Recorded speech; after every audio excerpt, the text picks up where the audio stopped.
तुलसी पूर्व जन्म में एक लड़की थी जिनका नाम वृंदा था। राधा जी के श्राप से उनका जन्म राक्षस कुल में हुआ था।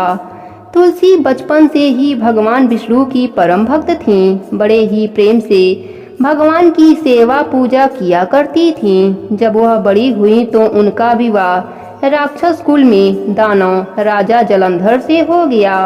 जलंधर समुद्र से उत्पन्न हुआ था। वृंदा बड़ी ही पतिव्रता स्त्री थी, सदा अपने पति की सेवा किया करती थी। एक बार देवताओं और दानवों में युद्ध हुआ।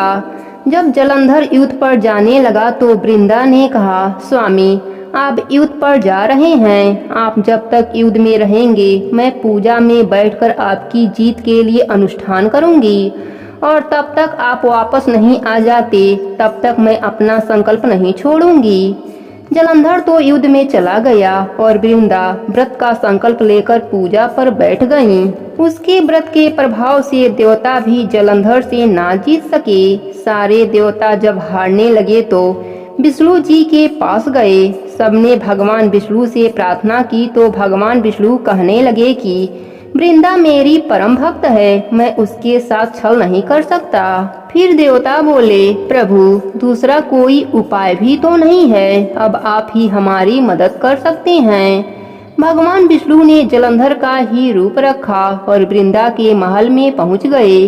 जैसे ही वृंदा ने महल में आया हुआ अपने पति को देखा, वह तुरंत पूजा पर से उठ गई और उनके चरणों को छू लिया।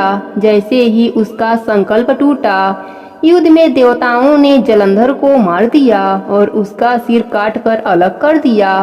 उसका सिर वृंदा के महल में गिरा। जब वृंदा ने देखा कि मेरे पति का सिर तो कटा पड़ा है, तो फिर यह जो मेरे सामने खड़े हैं यह कौन है? उसने पूछा, आप कौन हो जिसका मैंने स्पर्श किया?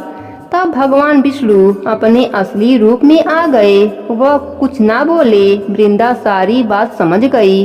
उसने भगवान विष्णु को श्राप दे दिया, आप पत्थर के हो जाओ।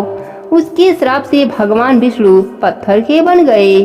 सारे देवी देवता हाहाकार करने लगे। लक्ष्मी जी रोने लगी और प्रार्थना करने लगी। फिर वृंदा ने भगवान विष्णु को वापस वैसा ही कर दिया और अपने पति का सर लेकर सती हो गई। उसकी राख से एक पौधा निकला। तब भगवान विष्णु जी ने कहा, आज से इसका नाम तुलसी है।